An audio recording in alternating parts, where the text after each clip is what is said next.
Modern fashion designer Dhanalakshmi. இந்த blouse எல்லாம் என்னன்னு பார்க்குறீங்களா? இது எல்லாமே நானே ஓனாக க்ரியேட் பண்ணி சூப்பர் டிசைனில் உங்களுக்காக ஆஃபர் ப்ளவுஸ் ரெடி பண்ணிக்கிட்டே இருக்கேன். நியூ டிசைன்ஸில் நியூவாக வர மாதிரியான ஆஃபர் ப்ளவுஸஸ் ரெடி பண்ணிகிட்டு இருக்கேன். இது எல்லாமே கூடிய சீக்கிரம் ஆஃபர் ப்ளவுஸ் நம்ம ரிலீஸ் பண்ண போகிறோம். ஸோ எல்லாருமே தயாராக இருங்க.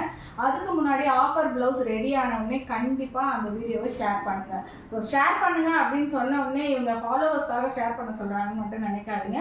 இதுக்கு இன்னொரு முக்கியமான காரணமும் இருக்குது.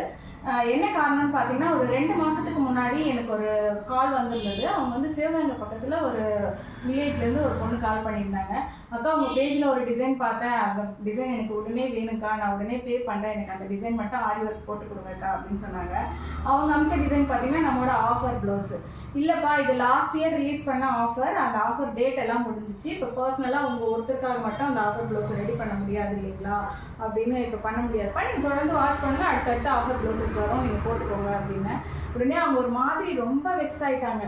அக்கா, அந்த டிசைன் எனக்கு ரொம்ப பிடிச்சிருக்கு, இது வரைக்கும் என் லைஃப்பில் நான் ஒரு ஆரி ஒர்க் கூட நான் போட்டதே கிடையாது, ஒரு கிராண்டான ப்ளவுஸ் போடணும்னு உங்கள் ப்ளவுஸை பார்த்து தான் நான் ஆசைப்பட்டேன், நீங்கள் டிசைன் பண்ண ப்ளவுஸ் பார்த்து தான் நான் ஆசைப்பட்டேன், அதனால் எனக்கு எப்படியாச்சும் அதை போட்டு கொடுங்கக்கான்னு ரொம்ப கெஞ்ச ஆரம்பிச்சிட்டாங்க. எனக்கு மனசே ஒரு மாதிரி ஆயிடுச்சு. ஏன் அப்படின்னாக்கா, நான் வந்து அப்படி அடிமட்ட குடும்பத்திலேருந்து வந்தேன். என் அப்பா வந்து ஒரு பட்டு நெசவாளி தான். எங்களுக்கு வந்து பார்த்திங்கன்னா தீபாவளிலாம் கிடையாது, ஒன்லி பொங்கலுக்கு ஒரே ஒரு ட்ரெஸ் தான். எங்ககிட்ட அதிகப்படியாக நல்லா இருக்கிற ட்ரெஸ்ஸுன்னு பார்த்திங்கன்னா ஸ்கூல் யூனிஃபார்மாக தான் இருக்கும். ஏன்னா வருஷத்துக்கு ஒரு ட்ரெஸ் தான் எடுத்து தருவாங்க.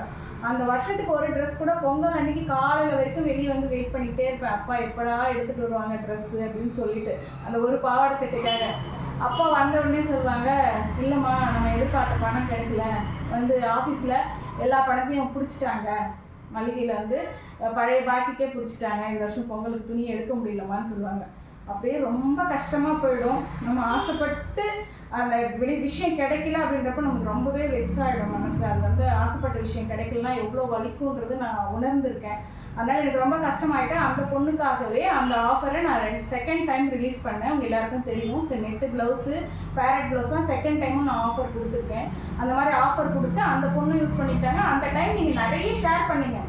ஷேர் பண்ணப்போ என்ன ஆச்சு, நிறைய பேருக்கு போய் சேர்ந்து ஃபர்ஸ்ட் டைம் ரிலீஸ் பண்ண சேல்ஸை விட செகண்ட் டைம் ஆஃபர் ரிலீஸ் பண்ணுறப்போ நிறையவே ப்ளவுஸ் மூவ் ஆச்சு. ஸோ நீங்கள் ஒரு முறையும் ஆஃபர் ரிலீஸ் பண்ணுறப்போ அந்த வீடியோவை நீங்கள் ஷேர் பண்ணீங்க அப்படின்னாக்கா எல்லா இடங்களுக்கும் போய் சேரும். இந்த மாதிரி யூஸ் பண்ணணும், ஆஃபரில் ரேட்டில் ஆரி ஒர்க்கு கிராண்டாக போகணும்னு நினைக்கிற எல்லாருக்குமே போய் அந்த வீடியோ சேரும். ஸோ ஆஃபர் ப்ளவுஸ்லாம் ரிலீஸ் பண்ணுறப்ப கண்டிப்பாக ஷேர் பண்ணுங்கள். உங்களுக்கு அந்த ஆஃபர் தேவைப்பட்டாலும் யூஸ் பண்ணிக்கோங்க, உங்களுக்கு தேவைப்படலைனாலும் ஒரு ஷேர் பண்ணி விட்டிங்கன்னா தேவைப்படுறவங்களுக்கு போய் அது ரீச் ஆகும் அப்படிங்கிறது மட்டும்தான் என்னோட வேண்டுகோள். ஸோ கண்டிப்பாக செய்வீங்கன்னு நினைக்கிறேன். மறக்காமல் நம்ம பேஜை ஃபாலோ பண்ணிவிட்டு வீடியோஸை ஷேர் பண்ணுங்கள். Thank you so much.